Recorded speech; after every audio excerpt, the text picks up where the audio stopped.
प्रधानमंत्री नरेंद्र मोदी ने आज राजस्थान के जयपुर में राइजिंग राजस्थान इन्वेस्टमेंट समिट 2024 का आगाज़ किया। इसी के साथ आज से राजस्थान की अर्थव्यवस्था में एक नया इतिहास जुड़ गया।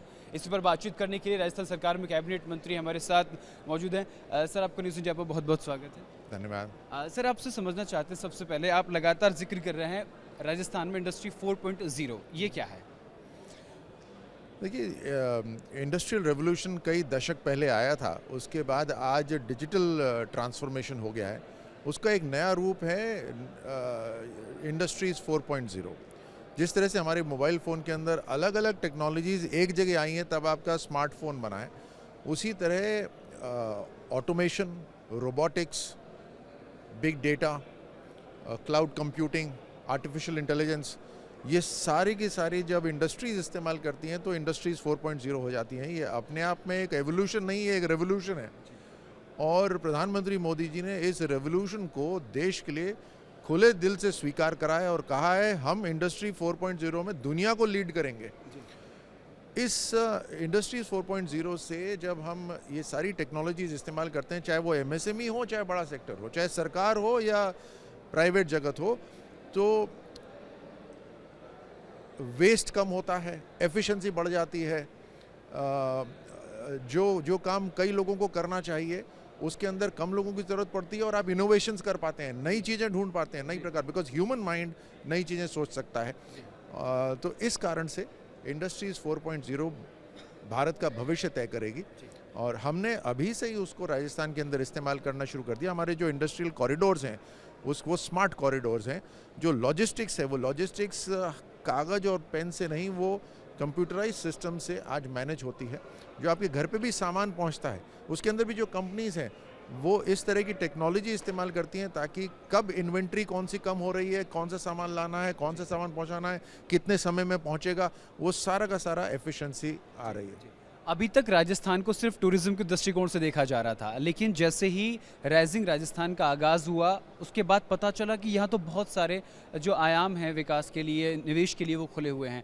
तो टूरिज्म के अलावा और किस किस चीज़ पर फोकस राजस्थान सरकार दे रही है? राजस्थान की जो अपार क्षमता है उसकी प्रस्तुति सही तरह करनी बहुत ज़रूरी थी और वो भारतीय जनता पार्टी की सरकार ने करा।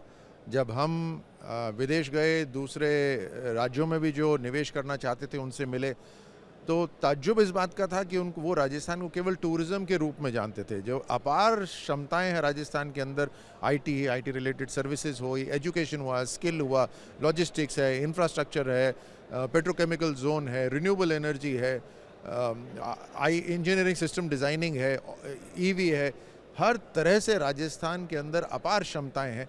और ये जानकर उनको अत्यंत प्रसन्नता हुई और ख़ासतौर से हमने 21 नई पॉलिसीज़ बनाई हैं ताकि स्पष्ट रहे, एम्बिग्विटी नहीं रहे कि क्या होगा क्या नहीं होगा। नहीं, हमने सारी पॉलिसीज़ बनाई ताकि इन्वेस्टर को एक भरोसा रहे कि वो राजस्थान में आ रहे हैं, उनको क्या यहाँ सहूलियत मिलेगी। प्रधानमंत्री नरेंद्र मोदी का विजन है साल 2047 तक विकसित भारत। क्या आज विकसित प्रदेश, क्योंकि आज प्रधानमंत्री नरेंद्र मोदी ने अपने भाषण के दौरान कहा भी था कि विकसित प्रदेश होगा तो मेरा विकसित देश होगा, तो क्या ये उसकी शुरुआत है 2047 की? आज ही माननीय प्रधानमंत्री जी ने जो विश्वास राजस्थान में जताया, राजस्थान के नौजवानों में जताया और राजस्थान की भारतीय जनता पार्टी सरकार में जताया, उसके लिए हम प्रधानमंत्री जी को दिल से धन्यवाद देते हैं। प्रधानमंत्री मोदी जी की आप ताकत देखिए कि वो 2 शब्द बोलते हैं और राजस्थान की इकोनॉमी बढ़ जाती है। मैं आपको उदाहरण देता हूँ, जब उन्होंने वेड इन इंडिया, इंडिया में शादी करी है, जब ये एक आह्वान करा तो राजस्थान से बेहतर कौन सी जगह है? राजस्थान में शादियाँ बढ़ गई, उससे इकोनॉमी बूस्ट हो गई। आज भी जिक्र किया, आज बोला भी था उन्होंने। उसी तरह जब दुनिया के अंदर यूनाइटेड नेशन के अंदर वर्ल्ड मिलेट डे जब बनाया, श्री अन्न की बात करी, तो श्री अन्न बाजरा यहाँ होता है, उसकी जो खपत है, उसकी जो सेल है वो बढ़ गई। आपको याद है एक टूरिज्म के क्षेत्र में एक देश के अंदर प्रधानमंत्री जी ने केवल एक कुर्सी रखकर वहाँ बैठ गए थे कि पूरी टूरिज्म चेंज हो गया। ये हमारे प्रधानमंत्री जी की क्षमता है, इसको समझना चाहिए और सलाम करना चाहिए। अब उनके विश्वास के साथ राजस्थान आगे बढ़ेगा, उनके विजन के साथ राजस्थान आगे बढ़ेगा और नॉन रेजिडेंट राजस्थानी, दूसरे देश के अंदर जो व्यवसायी हैं, जो कंपनीज हैं, सबके कोलैबोरेशन के साथ हर नागरिक को जोड़ते हुए राजस्थान के अंदर हम रोजगार की जो अपॉर्चुनिटीज़ हैं उसको कई गुना बढ़ा देंगे। आखिरी सवाल सर, ये कि जिस तरीके से प्रधानमंत्री नरेंद्र मोदी ने आज आगाज़ किया है, तो राजस्थान सरकार के सामने सबसे बड़ी चुनौती है जो 30 लाख करोड़ के एमओयू साइन हुए हैं उन्हें धरातल पर उतारना, उस निवेश को उतारना। उसके लिए सिंगल विंडो सिस्टम है, किस तरीके से, क्योंकि निवेशकों को कोई परेशानी ना हो, इसको लेकर के राजस्थान सरकार ने क्या तैयारियां की हैं? सबसे पहला और सबसे बड़ा कदम तो यही है कि पहले ही साल में अनेकों चुनौतियां होने के बावजूद हमने इन्वेस्टमेंट समिट पहले ही साल में करा। 2024 के चुनाव थे, बाई इलेक्शंस थे, पहला साल था सरकार का।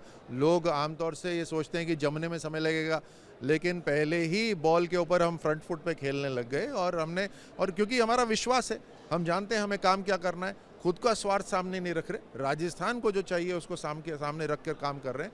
और डबल इंजन की सरकार है, केंद्र सरकार जो पिछले 3 बार लगातार लौट कर आई है, अपने आप में इतिहास बनाया है, उनकी गाइडेंस है, उनका पूरा समर्थन है। तो निश्चित तौर से जो सुर्खियां बटोरने के लिए जिन्होंने चौथे वर्ष में करा था, उस तरह से नहीं, हम पहले ही वर्ष में करके हम इसको धरातल पे लेकर आएंगे। बहुत बहुत शुक्रिया सर बात करने के लिए। तो ये थे हमारे साथ राजस्थान सरकार में कैबिनेट मंत्री कैप्टन राज्यवर्धन सिंह राठौड़, जिन्होंने इन्वेस्टमेंट समिट 2024 को लेकर के अपनी बात रखी। वीडियो जर्नलिस्ट भूषण कुमार के साथ न्यूज़ इंडिया के लिए जयपुर से गौरव किशोर शर्मा की रिपोर्ट।